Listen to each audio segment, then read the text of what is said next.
Sinabi pa ni Jesus sa kanila, "Ang paghahari ng Diyos ay maitutulad sa kwentong ito. Isang araw maagang lumabas ang isang may-ari ng ubasan para humanap ng mga manggagawa.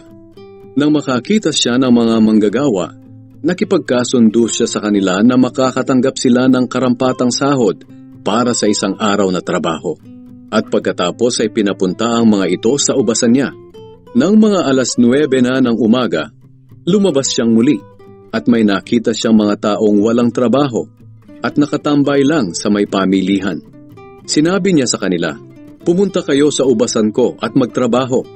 Babayaran ko kayo ng nararapat." Kaya pumunta ang mga ito sa ubasan. Nang bandang tanghali, muli siyang lumabas at may nakita pang ilang mga tao. Pinagtrabaho rin niya ang mga ito. Ito rin ang ginawa niya ng mga 3:00 na ng hapon. Nang mag-aalas 5 na ng hapon, muli na naman siyang lumabas at nakakita pa ng mga ilan na nakatambay lang. Sinabi niya sa kanila, "Bakit maghapon kayong nakatayo riyan at walang ginagawa?" Sumagot sila, "Dahil wala naman pong nagbigay sa amin ng trabaho." Sinabi niya sa kanila, "Pumunta kayo sa ubasan ko at magtrabaho." Nang magtatakip silim na, sinabi ng may-ari sa kanyang katiwala, "Tawagin mo na ang mga manggagawa at bigyan ng sahod.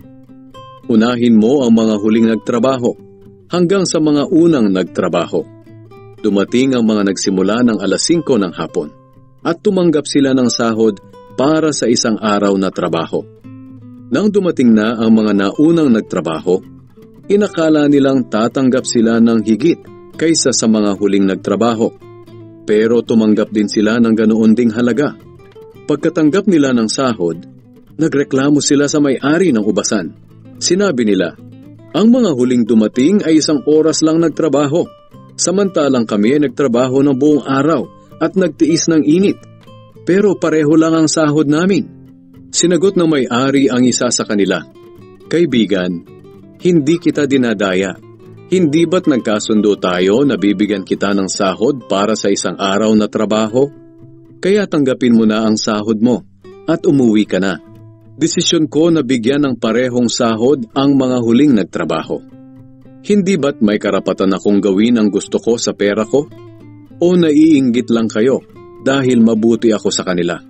Pagkatapos, sinabi ni Jesus, "Ganyan din ang mangyayari sa huling araw.